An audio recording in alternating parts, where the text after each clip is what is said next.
नमस्कार प्रिय विद्यार्थियों। आज राजस्थान के सभी विद्यार्थियों के लिए एक खुशखबरी है, क्योंकि अधीनस्थ्य बोर्ड ने क्या है, आज एग्जाम कैलेंडर है वो जारी किया है। आज ही के दिन का है, 14 का, आप देख सकते हैं 14/10/2024 का है। इसमें सभी विषय सभी वर्गों के जो विद्यार्थी है उनके लिए खुशखबरी है ना, क्योंकि इसमें बहुत सारी वैकेंसियां हैं, है ना। सभी वर्ग सभी विषय उन सब के लिए खुशखबरी है, जिसमें से कृषि विज्ञान के विद्यार्थियों के लिए भी खुशखबरी है, क्योंकि इसके अंदर एग्रीकल्चर सुपरवाइजर यानी राजस्थान कृषि पर्यवेक्षक की भर्ती के लिए भी यहां पर आपको कैलेंडर में डेट देखने को मिल रही है। यानी कहने का मतलब एग्रीकल्चर सुपरवाइजर की वैकेंसी भी इसमें है। एग्रीकल्चर सुपरवाइजर की वैकेंसी यानी कृषि पर्यवेक्षक की वैकेंसी भी इसके अंदर है। एक बार मैं आपको पहले इस वीडियो को प्रारंभ करने से पहले देखो, इसमें मैं आपके कई सारे डाउट है वो क्लियर कर दूंगा। सीईटी के अंडर में वैकेंसी है या फिर विदाउट सीईटी है, यानी नॉन सीईटी है। दूसरा ये है कि वैकेंसी बीएससी बेसिस है या 12th बेसिस है, क्योंकि ये पिछले बार की अफवाह है कि इस बार क्या है, 12वीं बेसिस आ रही है ना। इस बार नॉन सीईटी आ रही है, आगे सीईटी के अंडर में आएगी, है ना। और इसके अलावा इसका नोटिफिकेशन कब तक जारी होगा, इसका नोटिफिकेशन है वो कब तक जारी होगा, और एग्जाम डेट है वो कब की होगी, यानी एग्जाम है वो कब तक होगा, ये सब कुछ इसके अंदर मेंशन किया हुआ है। एक जो सबसे बड़ा डाउट है स्टूडेंट्स के लिए वो है कि नंबर ऑफ वैकेंसीज क्या है, पदों की संख्या क्या है, वो भी यहां पर अपने डिस्कस कर लेंगे। सारे आपके डाउट है वो क्लियर हो जाएंगे 2-4 मिनट के इस वीडियो में। देखिए स्टूडेंट्स, इस बात के लिए तो आप निश्चित रहें, एग्रीकल्चर सुपरवाइजर कृषि पर्यवेक्षक का जो क्वालिफिकेशन है 12th एग्रीकल्चर ही है, यानी कृषि विज्ञान विषय से जिनका 12वीं है वो लोग इसके लिए एलिजिबल है। मान लो कोई साइंस का स्टूडेंट है और उसके बाद में उसने बीएससी एग्रीकल्चर से या हॉर्टिकल्चर से कर लिया, तो वो भी इसके लिए क्या होता है, एलिजिबल होता है। भाई 11वीं-12वीं में तो साइंस था, बाद में वो कृषि विज्ञान में चला गया, ग्रेजुएशन में चला गया, तो ग्रेजुएशन में चला गया है, 12वीं में नहीं था तो भी वो इसके लिए एलिजिबल होता है, यानी सेम ही क्वालिफिकेशन है जो पहले होता था वो। अब बात आती है कि ये वैकेंसी सीईटी के अंडर में आई है या नॉन सीईटी के अंडर में है। तो देखो इस वैकेंसी में साफ लिखा हुआ है, इस कैलेंडर में साफ लिखा हुआ है कि नॉन सीईटी है ना। ये भी बताएंगे अदर स्टेट एलिजिबल है या नहीं है, वो भी रुकी है ना। तो देखो भाई, नॉन सीईटी यानी आपको सीईटी की कोई आवश्यकता नहीं है। अभी मैं आपको बताता हूं, देखो स्पष्ट इसके अंदर मेंशन है। ये मेरा विचार नहीं है कि भाई सीईटी होगा या नहीं होगा, या मैं किसी तरह की कोई कल्पना कर रहा हूं।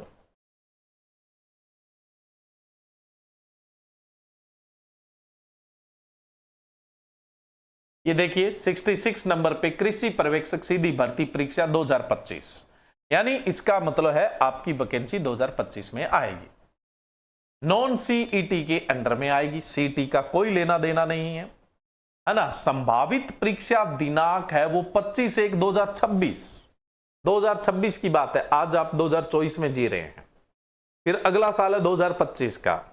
एग्जाम कब होगा, 25/1/2026 को होगा, ठीक है। वही सेम पैटर्न ऑफलाइन मोड में ही होगा, ठीक है। अब देखो उसके बाद की बातें बाद की है, उसके बाद की बातें बाद की है, समझ रहे हो आप, उनको छोड़िए। भाई आपका एग्जाम 2026 में होगा, जनवरी 2026 के अंदर होगा, क्लियर है। यहां पे अदर स्टेट जनरल की सभी पोस्टों के लिए एलिजिबल होते हैं, इस बार भी है। अदर स्टेट के जो स्टूडेंट है वो भी इस वैकेंसी के लिए एलिजिबल होंगे, है ना। उनका भी ये सवाल रहता है कि वो एलिजिबल होंगे या नहीं होंगे। अब कुछ बच्चों का ये था कि इसमें डबल नहीं है, भाई इस पूरे कैलेंडर में डबल नहीं है, अधीनस्थ्य बोर्ड के अंडर में नहीं आता है डबल आता है आरपीएससी के अंडर में, ठीक है। और आरपीएससी के लिए भी आपको पता है कि सीईटी की आवश्यकता नहीं है। कुल मिला के ये बात है कि एग्रीकल्चर वाले स्टूडेंट्स को सीईटी की आवश्यकता नहीं होती है। अगर सिर्फ आप एग्रीकल्चर की वैकेंसी पर डिपेंड है तो आपको सीईटी की आवश्यकता नहीं है, न डब्ल्यूओ के लिए, न एओ के लिए है, और न यहां पर आपको सुपरवाइजर के लिए है, ठीक है।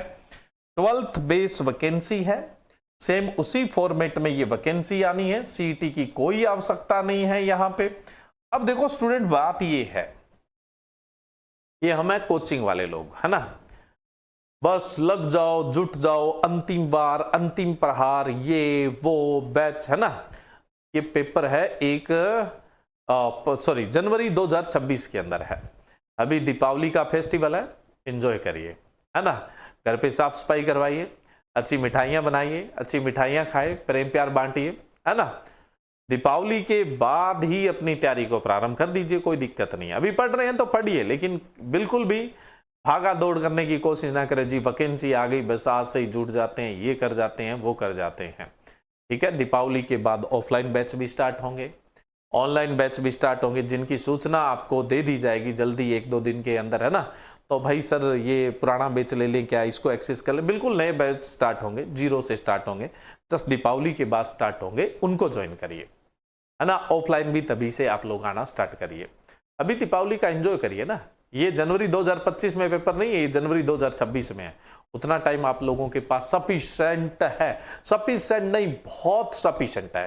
बात यह कि कंसिस्टेंसी रख पाओगे या नहीं रख पाओगे, बात यह है कि कंसिस्टेंसी यानी आप लगातार पढ़ पाओगे या नहीं।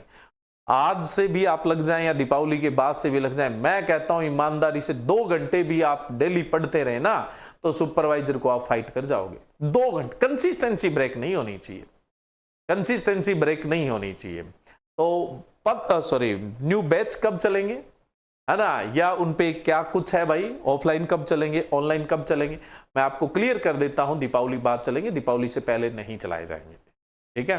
हाँ, उनकी सूचना आपको 1-2 दिन में दे देंगे। अब बात आती है पदों की संख्या की, पदों की संख्या की बात आती है।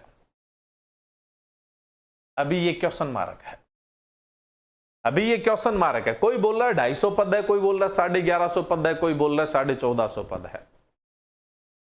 अगर आपको पता लग जाए 250 पद है तो आप क्या करोगे, आपको लग जाए 1250 पद है आप क्या करोगे, और आपको पता लग जाए 5000 पद है तो आप क्या करोगे। आपको एक ही पद के लिए तैयारी करनी होती है, अगर तैयारी करना चाहते हो और आप लगना चाहते हो तो। पदों की राजनीति में अभी ना पड़े, है ना। 2-4 दिन में जैसे ही कोई इंफॉर्मेशन और पता लगती है तो आपको एक ऑथेंटिक सूचना बता पाए। अभी सिर्फ अनुमान चल रहे हैं, अभी बहुत सारे मैसेज देखे मैंने, है ना, कॉल्स भी आए रिसेप्शन पे, वो बोल रहे हैं, कोई बोल रहा है 250 पद है, कोई बोल रहा है 1150। मैंने कहा जब सबको पता ही है तो अपने को बताने की क्या जरूरत है भाई कितने पद है। और फिर उधर जो सीएम साहब है यानी मुख्यमंत्री साहब है, उनको भी बताने की क्या जरूरत है, और अधिनियम बोर्ड वालों को बताने की क्या जरूरत है भाई कितने पदों के लिए वैकेंसी, क्योंकि पद तो आप डिसाइड कर ही चुके हैं, तैयारी करनी है उनको, है ना। अधिनियम बोर्ड वालों को तैयारी करनी है क्योंकि उनको पेपर बनाना है, पेपर देना है ना। आपको पेपर नहीं देना, आपको तो पद डिसाइड करने हैं। अरे भाई मेरा कहने का मतलब है पदों की संख्या अभी कोई क्लियर नहीं है, क्योंकि ये एग्जाम कैलेंडर आया है, नोटिफिकेशन नहीं आया अभी इतने पदों के लिए वैकेंसी आ रही है। थोड़ा समय लगता है उस चीज को पता लगाने में, इंटरनल इंफॉर्मेशन भी होती है या कुछ अनुमानित सूचनाएं जो होती है उनको भी पता लगाने के अंदर क्या है समय है वो लगता है। बस हमारी बातें ये होती है कि हम ये सोचते हैं कि अगर एक बार पता लग जाए ना भाई इतने पद आएंगे तो एक मन को शांति मिल जाती है, आत्मा को शांति मिल जाती है। तो उस शांति के चक्कर में अफवाह न फैलाएं। और बढ़िया बात है कि सुपरवाइजर की वैकेंसी आएगी, अच्छी खासी वैकेंसीज आपको देखने को मिलेगी, बस आप तैयारी में लग जाना। लेकिन अभी कोई जल्दबाजी करने की जरूरत नहीं, दीपावली जैसे फेस्टिवल का एंजॉय करें और उसके बाद एक टिकाऊपन के साथ, सस्टेनेबिलिटी के साथ या कंसिस्टेंसी के साथ तैयारी करें ताकि आप सिलेक्शन करवा सकें। 1 साल का बहुत अच्छा और बहुत बड़ा टाइम होता है जिसमें आप हर एक लाइन के हर एक शब्द को क्लियर करते हुए अपनी तैयारी कर सकते हैं। इस साल जैसा पेपर आपको देखने को मिला उससे 4 गुना भी हार्ड आ जाए तो भी आप 1 साल में उस लेवल की तैयारी है वो कर सकते हैं। तो इसलिए कोई जल्दबाजी करने की आवश्यकता नहीं है। जैसे ही अगली सूचना मिलती है तो तुरंत आपको उसे अवगत कराएंगे। जय हिंद, जय भारत। हाँ, इसके अलावा जो ये नोटिफिकेशन है इसको ऑनलाइन एग्रीकल्चर टेलीग्राम पे डाल दिया जाएगा, वहां पे आप इस पीडीएफ को डाउनलोड करना चाहते हैं तो कर सकते हैं। ऑनलाइन एग्रीकल्चर जीआरपी के नाम से टेलीग्राम है, उस टेलीग्राम पे ये पीडीएफ अभी डल जाएगी, आप वहां से इस पीडीएफ को एक्सेस है वो कर सकते हैं। ओके, थैंक यू, जय हिंद, जय भारत।